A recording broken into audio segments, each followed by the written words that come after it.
Hello class, and welcome back to Building Materials and Testing. This is a module for civil engineering students at the University of Kurdistan. It's being brought to you by distance through YouTube currently because of the coronavirus pandemic here in Kurdistan.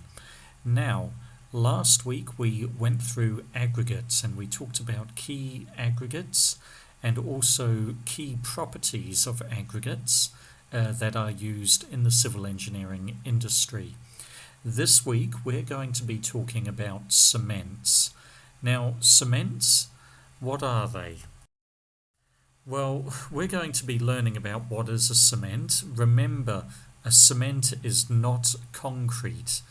We'll talk about the difference in the very next slide. We're going to be talking about what key cements are available in civil engineering in the industry. There's about 3 or 4 kinds of cements that we use regularly. We're going to be talking about the chemistry and how these cements are manufactured, and we're also going to be talking about the key properties of cements, because not all cements have the same properties. And also, just as a useful little tidbit of knowledge, you'll never know when this will come in handy, I will also tell you in this section how to dispose of a dead body, how to get away with murder. So that's just a little bit of something to be excited about. So, what is a cement? Well, I think when people think of cement, they often think of concrete. And that's true, that's where cement is usually used. It's used in the manufacture of concrete. But remember, concrete is actually a mixture of 3 ingredients. It's a mixture of aggregate, water, and cement. And a 4th ingredient could be admixtures, things like retarders and softeners and plasticizers, things which can just change the property of concrete slightly. Now, you don't need to worry about admixtures in this course. What you need to understand is that concrete is made from water, cement, and aggregate. 3 ingredients. Cement is 1 ingredient inside concrete. Do not confuse the terms cement with concrete. Cement, it's a powder which, when it reacts with water, it forms a really strong cementitious chemical bond which holds aggregates together to form concrete. So you've got to think of cement as the binding agent or the glue that sticks the aggregate particles together to form the concrete.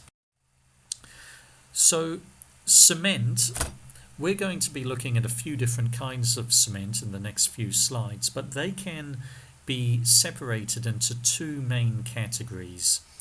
There's hydraulic cements.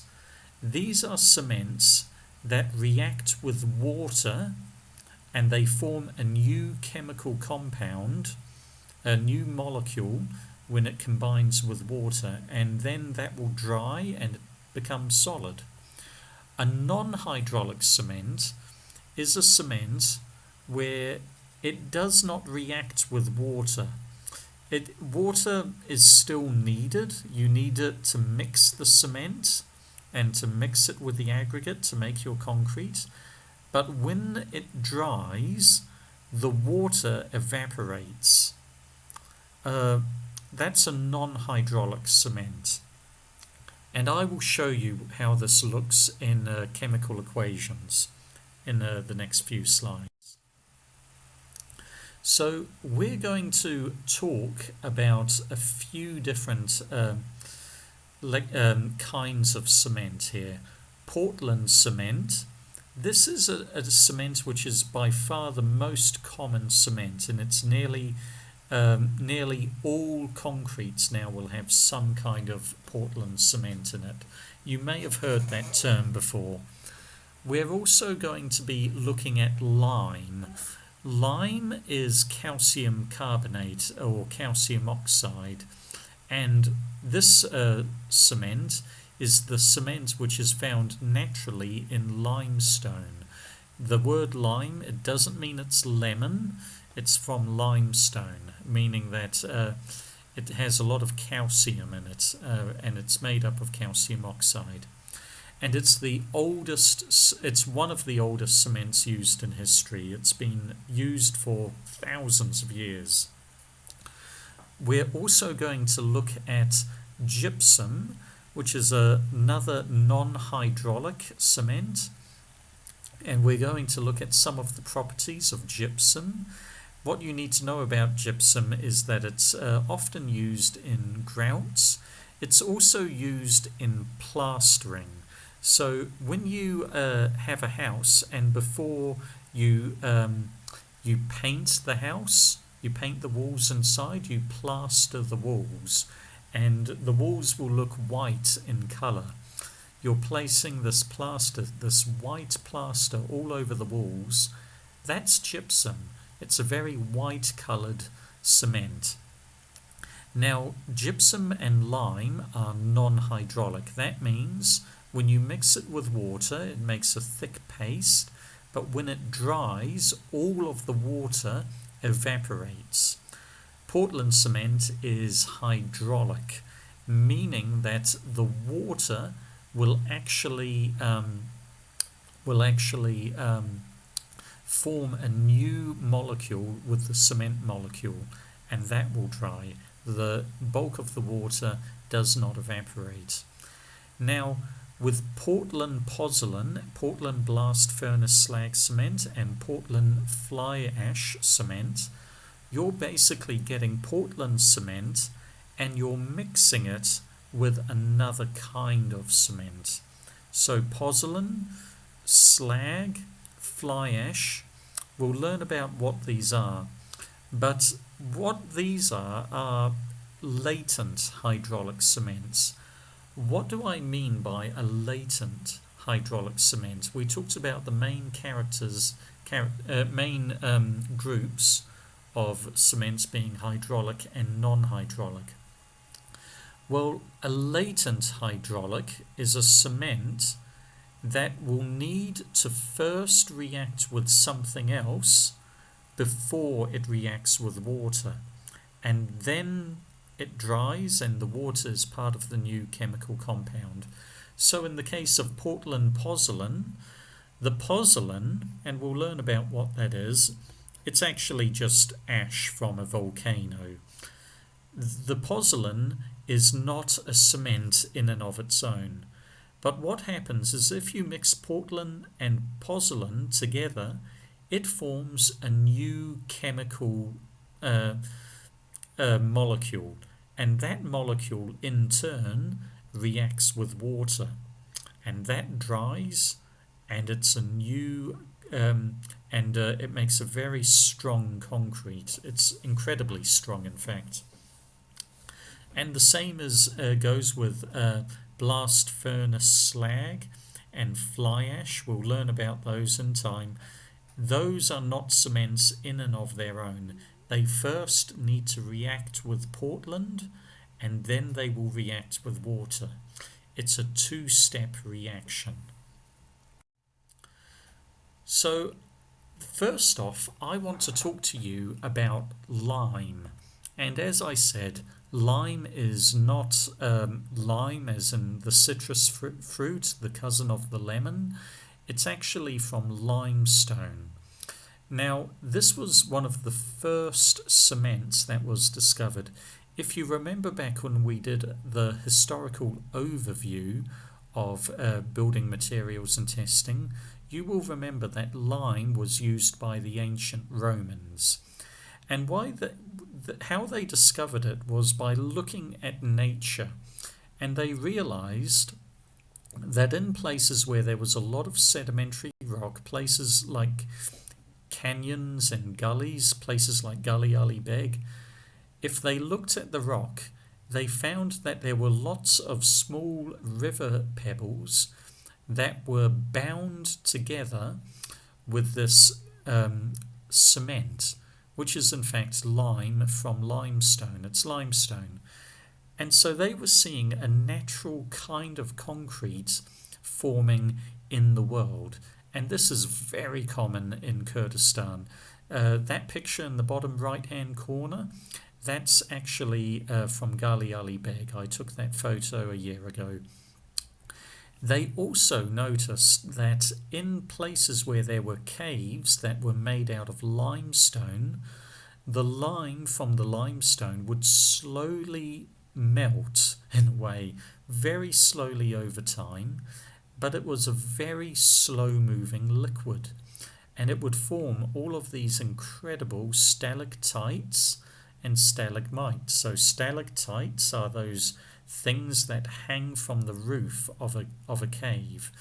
And stalagmites are where, when the lime drops off the stalactite, it forms a pile at the bottom of the cave.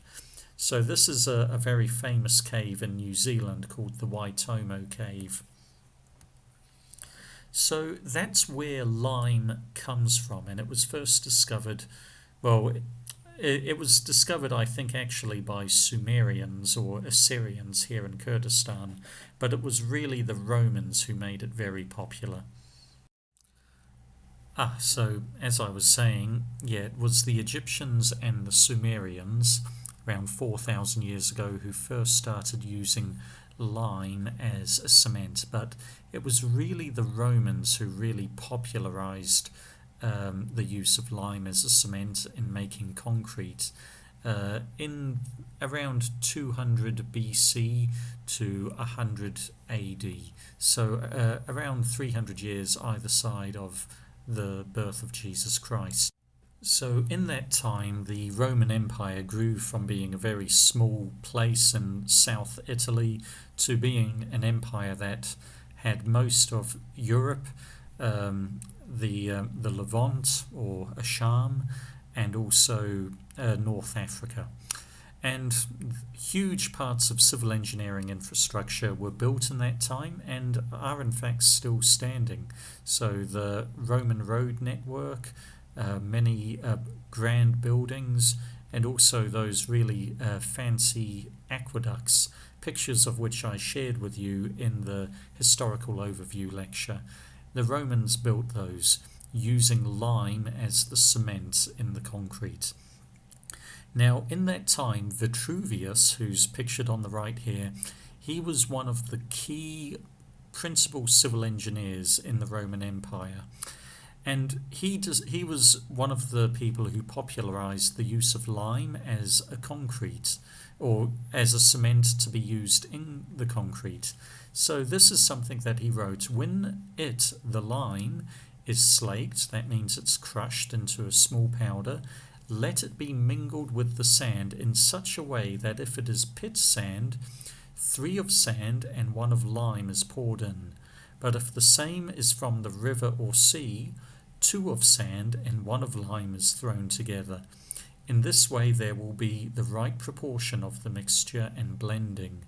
So what he's doing here is he's giving a concrete recipe. He is saying that if you're using pit sand, which is very coarse sand, you need to use 3 parts sand and 1 part lime. If it is river or sea sand, you need to use 2 parts of sand and 1 part of lime. And that way you have the right mixture for a good concrete. We'll talk more about concrete design when we cover concrete briefly, and also when we do the module concrete technology. But lime was used a lot in history. So one of the things that it was used for was the Great Wall of China. The Great Wall of China is held together with lime. That's the type of cement that is used in it. The Roman aqueducts all through Europe, like the one we can see there on the bottom right-hand corner of your screen, that's again held together with lime.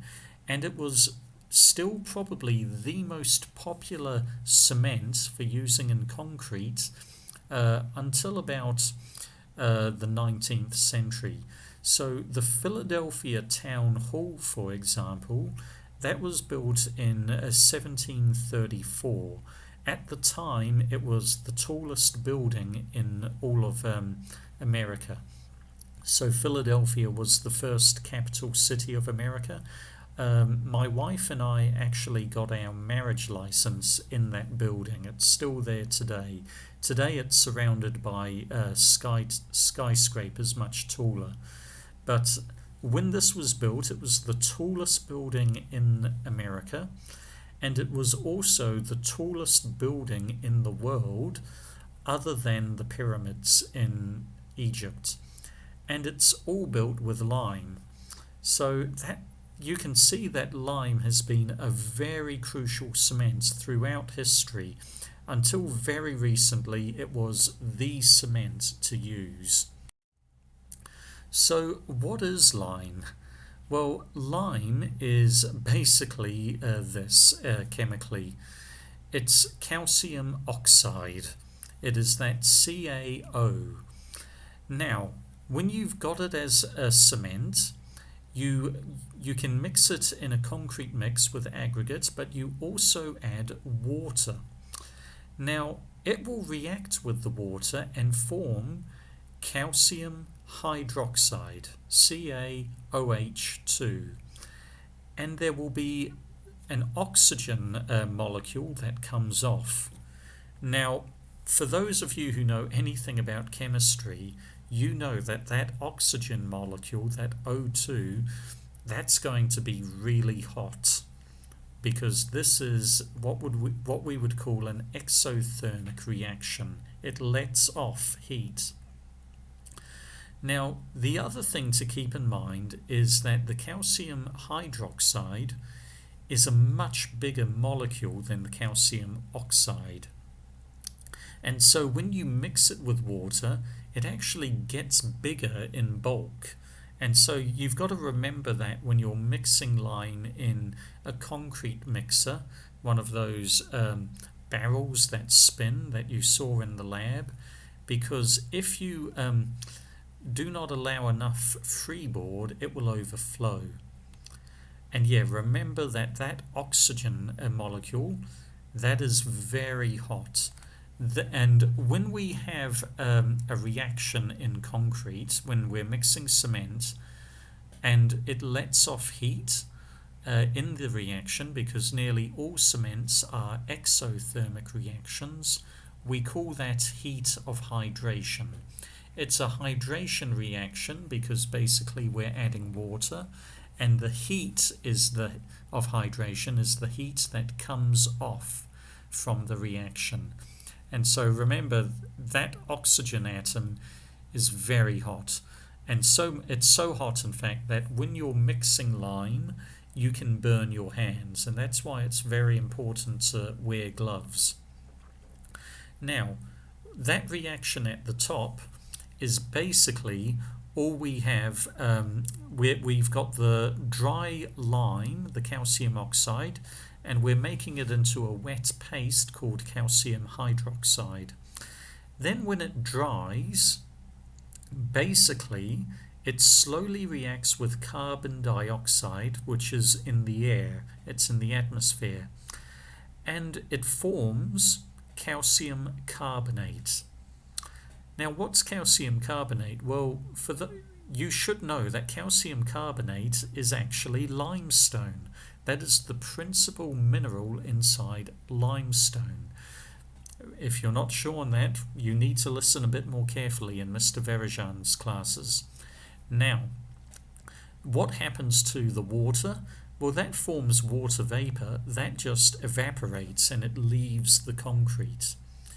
So, didn't I say something earlier about lime being a non-hydraulic reaction? It's a non-hydraulic cement. Why then am I seeing these reactions with water? Shouldn't it be a hydraulic cement? Well, the thing is, when it dries, the water evaporates. You see that we are putting one molecule of water into the reaction, and then when it dries, that water molecule evaporates. It does not stay as the final product. It is not part of the solidified cement. And because of that reason, it's a non-hydraulic cement. Now, remember, what is lime? Lime is calcium oxide. It's that CaO. And we have limestone in nature. We can get limestone from quarries all through Kurdistan. But limestone is made out of calcium carbonate, CaCO3. Now, what we do is we get that limestone from quarries and we crush it. We drive it into a fine powder, and then we heat it to 900 degrees Celsius. So we heat it to a very hot temperature, and that heat basically drives off H2O and CO2. This is an endothermic reaction. We're adding heat to the reaction. And the final product you're left with will be calcium oxide, or lime.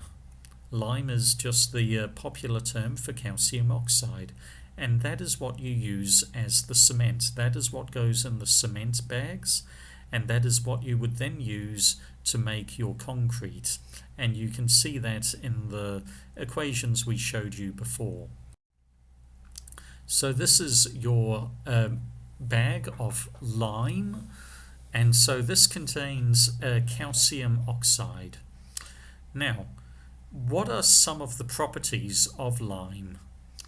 Well, it's really available because lime is made from limestone, and you have limestone everywhere. That's a really good property to have. Remember how we talked about how building materials are driven by availability and compatibility. The first thing you need is availability, and lime cement, you can make that anywhere. All you need is limestone and a way to heat it to 900 degrees Celsius. It's also very slow hardening.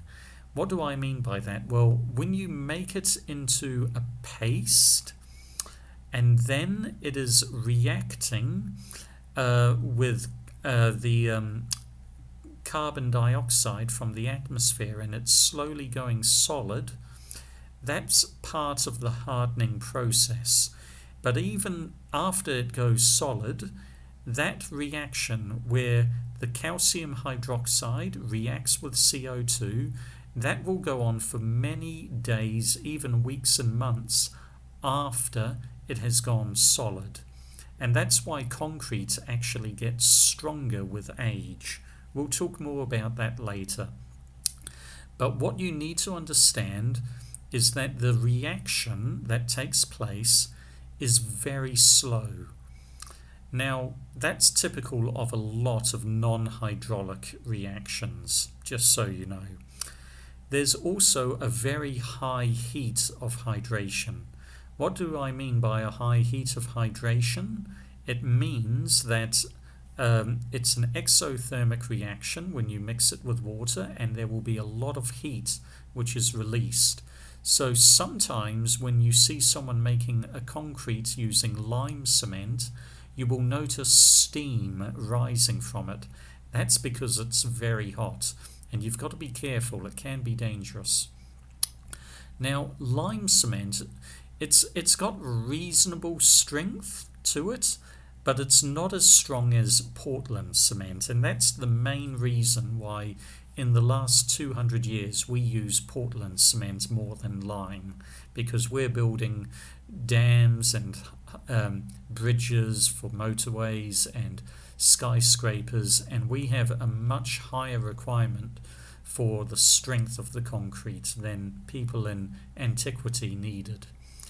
Now, the other good thing about lime, because it's non-hydraulic, meaning that water is not part of the final chemical molecule inside the dried cement, it doesn't need as much water to make it and to react with it as, say, something like a hydraulic cement like Portland. Now that can be very important in places where you don't have a lot of water, places like South Iraq or Saudi Arabia or Oman.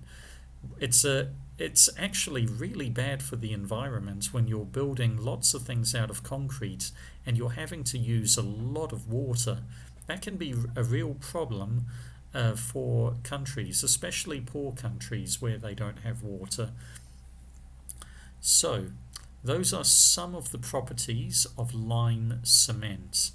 The next slide may be a little bit frightening, so if you're squeamish, please don't say I didn't warn you.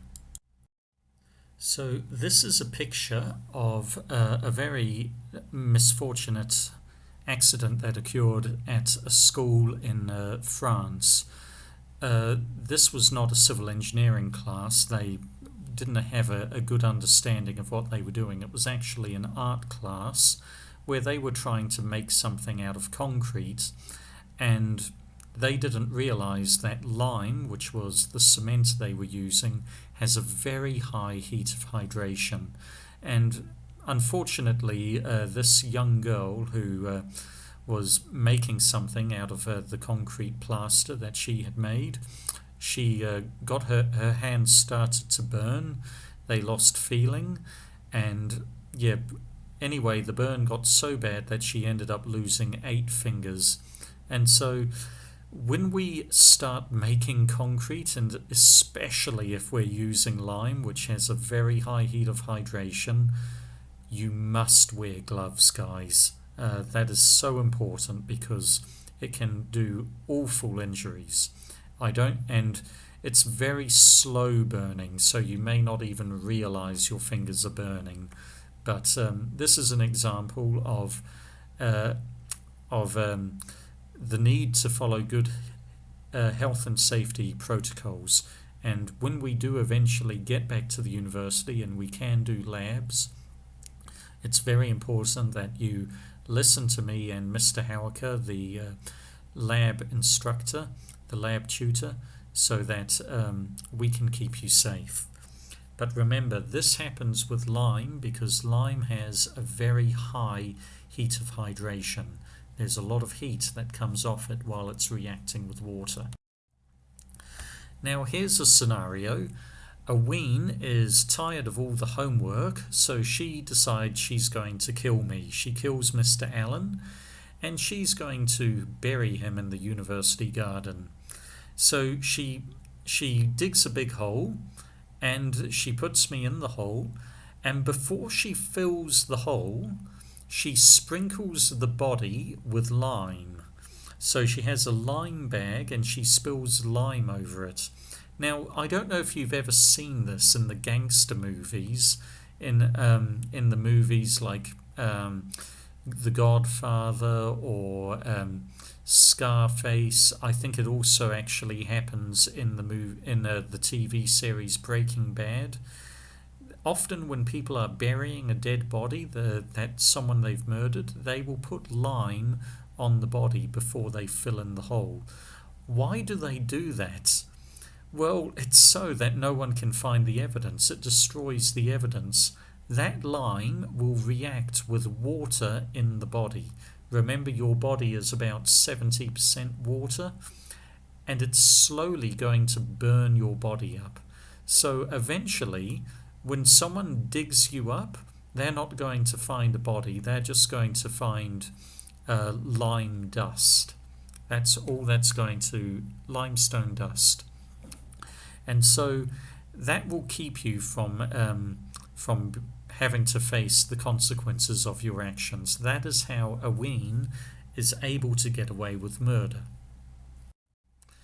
So what do we use lime for? Well, we've already established that Aween is a murderer and she probably uses it for burying dead bodies.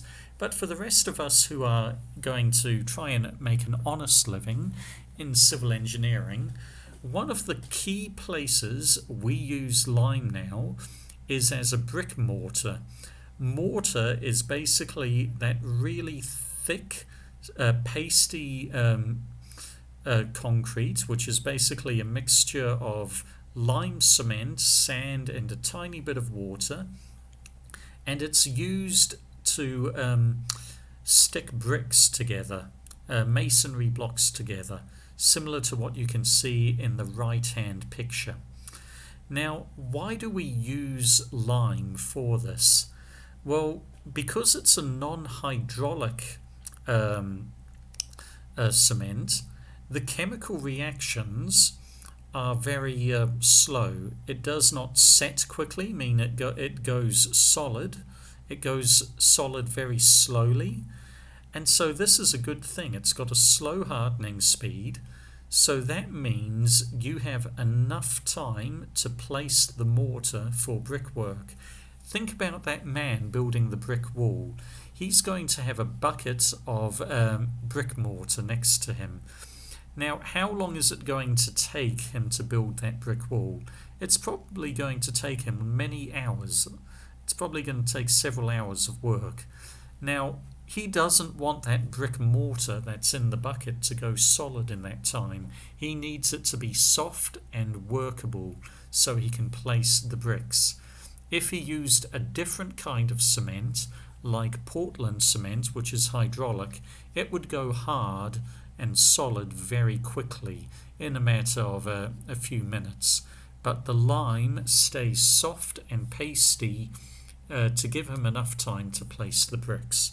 That's why normally when we're making a mortar for bricks, we will use lime. Now, there's another reason why increasingly there's a little bit of a push to use lime more instead of Portland cement. We will talk about Portland cement in a little while, and this will become a little bit clearer.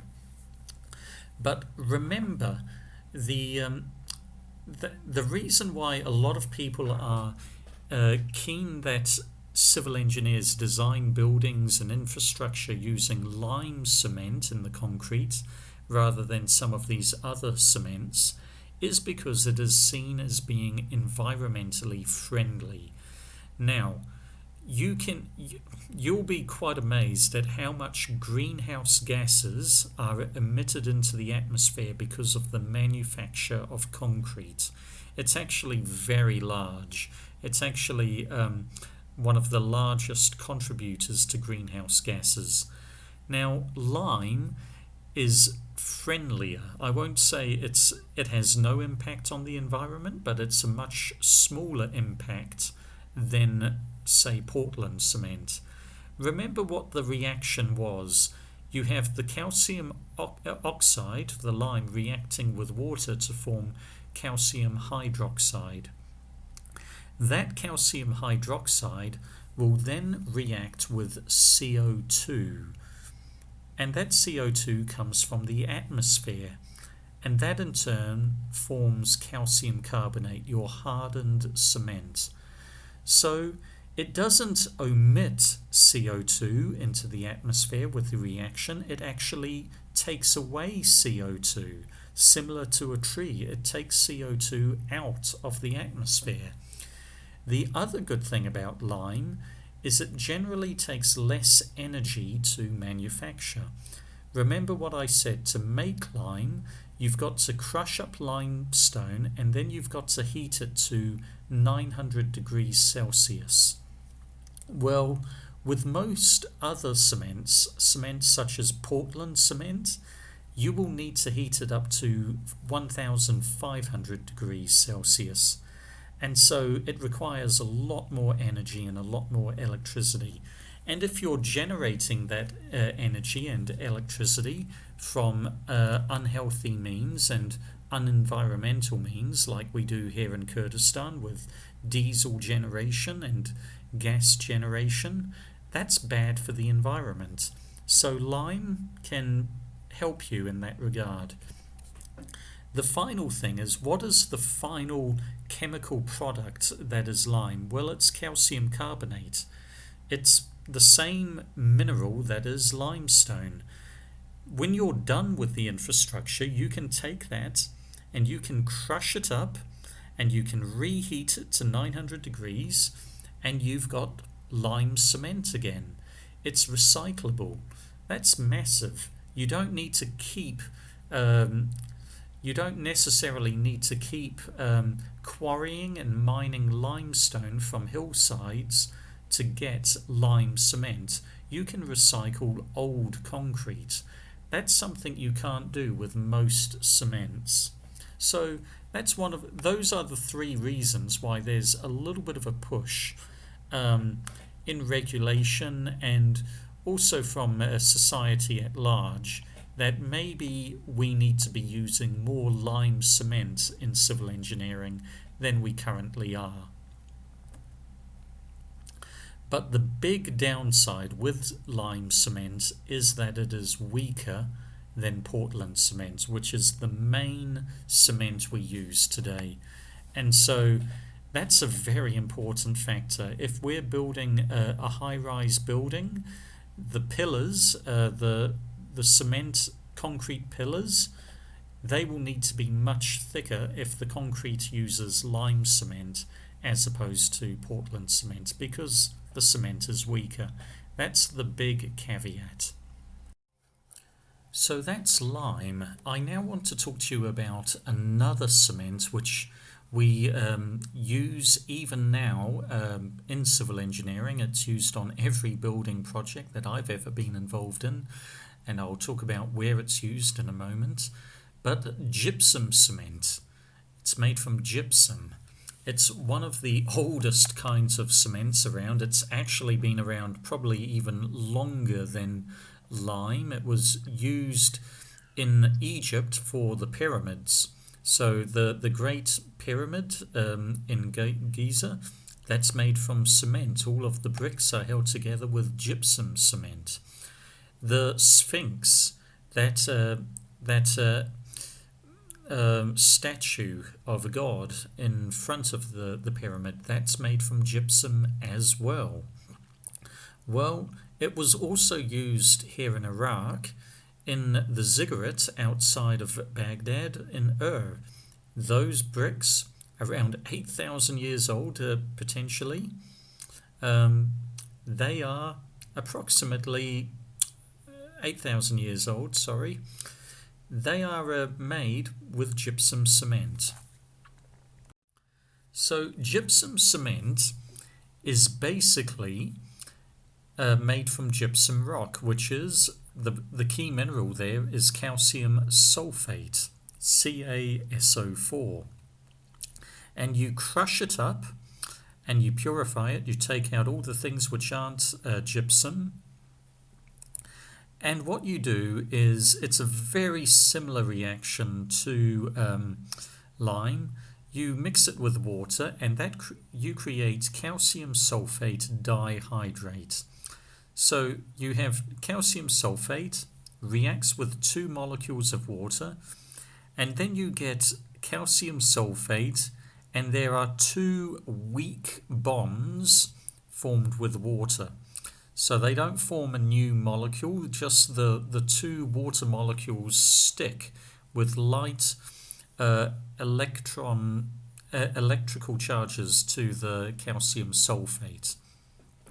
I'm not a chemist, so please don't ask me to go into more detail about these reactions. But basically, when the cement dries, that water will evaporate and it will go back to calcium sulfate, back to gypsum. And whatever shape you have shaped it into, that's what it's going to be at the end. And it's a non-hydraulic cement. You can see from that, water is not part of the final molecule. It's just calcium sulfate as the final molecule. So just like lime, it's non-hydraulic. Now you can see in that picture on the right, it's actually a very white color. It's very white and it's quite attractive. It's often used for plastering on walls and also for making veneers and the corner between your ceiling and your roof. That's all made from gypsum cement. Now, it's very weak. It's a very weak cement because you can see that the bond holding it together is very weak. And so just like gypsum rock is quite a weak mineral and you can break it and flake it off the cliffside quite easily, same with gypsum cement, it's quite weak. But the big thing with gypsum though is it's really attractive.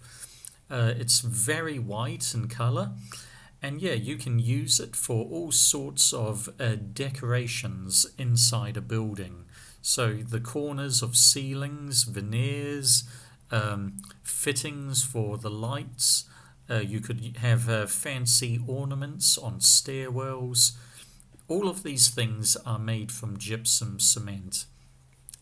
Another thing that it's used for is actually if you ever break your leg or your arm and you need to have your limb put in a cast, that's actually gypsum cement being used there. They're actually coating your leg in a type of gypsum cement, which when it dries, it will form a nice solid case to allow your leg or your arm to heal. So that's gypsum. The other thing with gypsum is that it has a very low heat of hydration. Unlike lime, it doesn't get very hot, and so it's a lot safer to use. So you can see there that the nurses, they're making a cast for that person's broken leg, and they're just wearing regular plastic gloves that don't really offer much protection. They're just doing that to keep their hands clean, really. It's also very easy to manufacture. Anywhere you have gypsum mineral, which by the way is everywhere in the world, you can manufacture it. It's not hard to manufacture. And you don't even have to heat it up. You just take the gypsum rock and then you crush it up and then you burn away the impurities. Another name for gypsum is plaster of Paris. You may have heard that term, plaster of Paris, and it's just the term that artists use for it.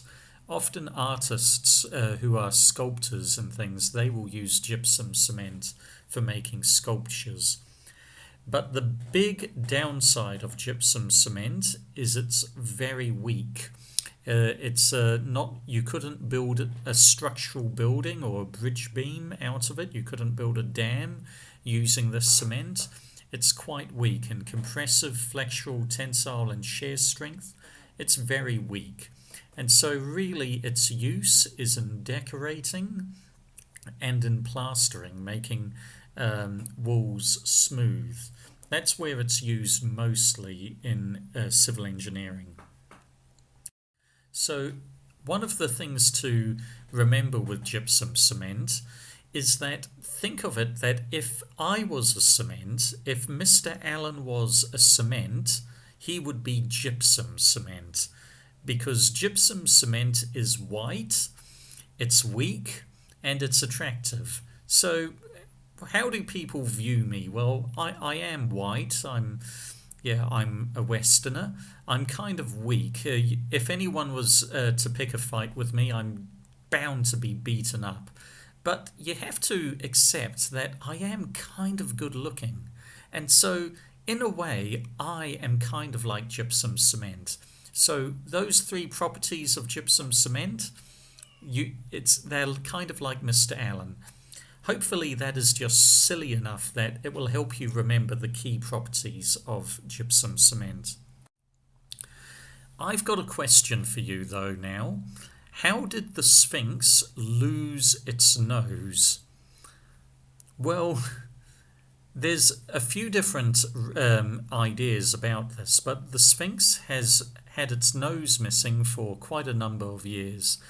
There are some people who say that when Salahuddin, the Kurdish occupier, took over Egypt, because Salahuddin was a very radical Muslim and he didn't like the idea that there could be other worship happening to other gods, similar to ISIS in a way. If he saw any idols, even historical idols, he tried to destroy them and deface them. And so a lot of people argue that Salahuddin actually had someone climb up this sphinx and break off the nose with a hammer. Other people say it was actually Napoleon. Napoleon was the French emperor who invaded Egypt about 200 years ago. And even 200 years ago, the Egyptians had quite a tourist industry with the pyramids. They were making money off people coming and seeing the pyramids. And Napoleon, like he did with all of the places he conquered, he told them they needed to start paying taxes to him. And the Egyptians said, no, we will not pay taxes. And Napoleon said, well, if you won't pay taxes, I'm going to shoot off the face of the Sphinx. And he took his musket and he shot the nose off. And then after that, the Egyptians all started paying taxes. The other theory, though, is it comes down to gypsum cement. So basically, this is made of concrete. It's made of a concrete which is a mixture of gypsum cement, sand, and water. That's what the Sphinx is built out of. Now, the nose is actually overhanging. It's a cantilever. And so there's very strong shear forces in the nose. And a lot of people believe that the gypsum cement was just not strong enough to support a big giant nose. And believe me, that nose would be about the size of a car, overhanging. They say that the shear forces involved would just be too high and it would have sheared off, it would have torn off, because gypsum is just not strong enough. They should have used lime for the nose. They could have made the rest of the Sphinx, which doesn't have these cantilevers, out of gypsum cement, but for the nose they should have used lime. That's another theory. So in that theory, the Sphinx lost its nose probably the same year it was built. Well, I think that's enough for today. Cement is not such a big module as aggregate, so I think we can cover this with 2 shorter lectures, whereas with aggregates we needed to have 3 videos. Just keep in mind that right now, when you finish week 3, that's 2 weeks after the quarantine. So that's what day is that? That's the 15th of November. You should have completed the lectures for the historical overview, aggregates and cement by the 15th of November, and you should have done the assignments associated with those as well. So thank you ever so much for listening, and I'll see you in the next video, or I'll see you in the tutorial by Zoom. Thank you and goodbye.